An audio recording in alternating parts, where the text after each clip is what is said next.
Hello, my dear ladies and gentlemen. This is your number one dude, Lightliger here, continuing with the exchange reviews. And as I promised, I would be reviewing all the major exchanges by the end of the year. But today I'm going to be reviewing a bit more mid-sized exchange, and that is called Probit, which I've featured a couple of times on the channel because they are holding a lot of airdrops on their platform, FYI. And also because they do not require KYC in order to trade on their platform. They do have an optional mobile verification, which just requires your phone number but not your actual identity. But they do offer an optional KYC, which grants obviously some extra benefits. So this might be also a great option for people who are looking for an exchange that does not require a KYC. But in this video, we're going to be looking into the layout, the exchange, the fees, the referral program, all the things that they are basically building out on this exchange. So this is basically the main layout of the front page. It does talk about a lot of the ongoing promotions that they have. So there's a lot of IEOs happening on the Probit platform. It has become kind of like this sort of a, not to make a smear or anything, but like a new trade Satoshi in the sense that they're listing a lot of projects. A lot of things are being hosted in IEOs, and they have a lot of other projects which are being hosted also on the platform. And currently they do have 2 confirmed listings, and there has been quite many just in the past couple of months when you look at all of these happened on October. So there are a lot of sales in case you want to participate on those for those who are interested. So Launchpad can be good. I think it brought up a bit of a security among the projects, but then again, a lot of the IEO projects, at least when we look at the history of them, have been kind of, low par, 96%. I always remember that quote number, 96% of the IEOs that held, initial sale lost their price. So 96% were, dropping from the initial price, FYI. But let's kind of look into the actual exchange tab here. So the Probit Exchange, as I kind of said, they do have a multitude of different currencies supported on their exchange. So there are a lot of altcoins here, and you find most of the big coins as well. Bitcoin is here, Ethereum Classic, you have your Trons, you have your Ethereums, you have your Litecoins. All of these major things can be found on their exchange. The basic layout is not too shabby. It is very clear, tells us a lot about what's going on. There are multiple pairings here. They also do offer fiat pairings, and they have a Korean version where you can trade with Korean won, and that's probably inherently in the Probit Korea section, which is kind of like a different exchange. Does Probit Korea require KYC? That I do not know. And then they also have DeFi pairings, which includes a lot of things, apparently, like Chainlink. You have Ren and some interesting pairings here as well. So this is pretty good. On the bottom tab, you can also see your balances. You might see a lot of also airdrops, which are just randomly given to you. Not all of them are going to be from the get-go sellable.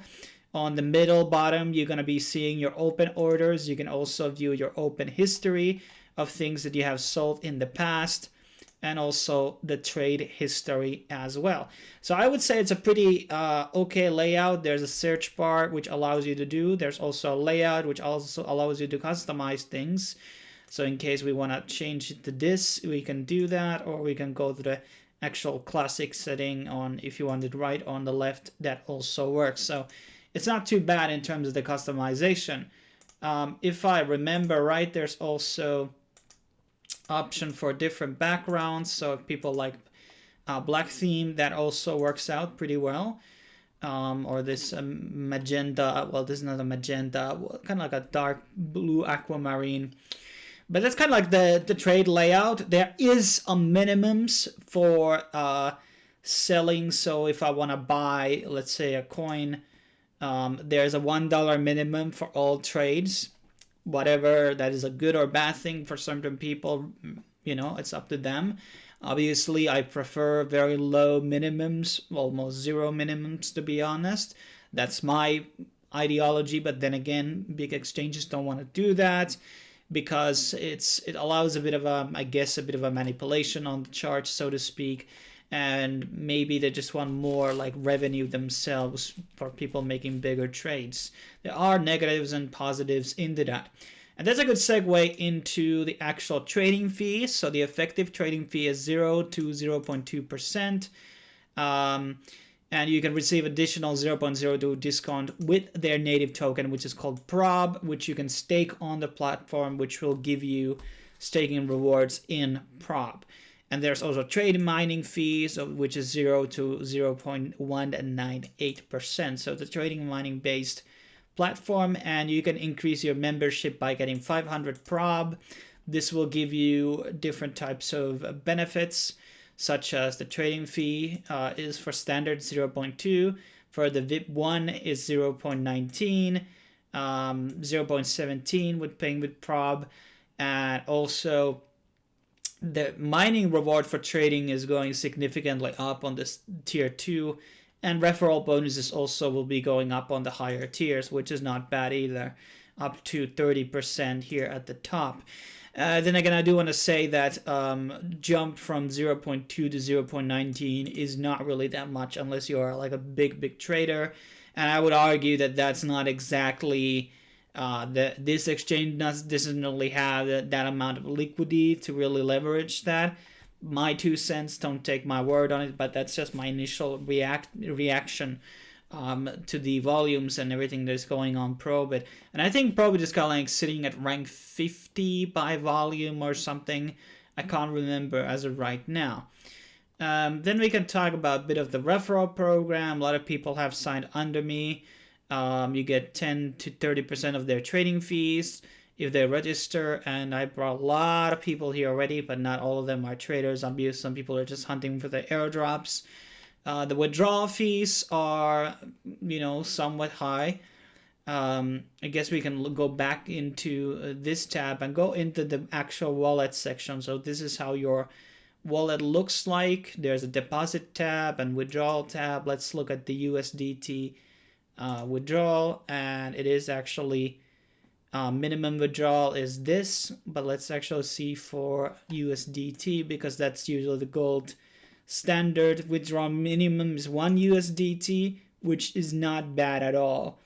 The fee currently $4 is not bad at all either. So I would say pretty fair withdrawal amounts. This is significantly lower on Tron, 1 USDT, and for a fee in Tron. So in case you want to withdraw your USDT, do it on Tron to save up on costs. Then they do have a lot of trading competitions going on the platform. So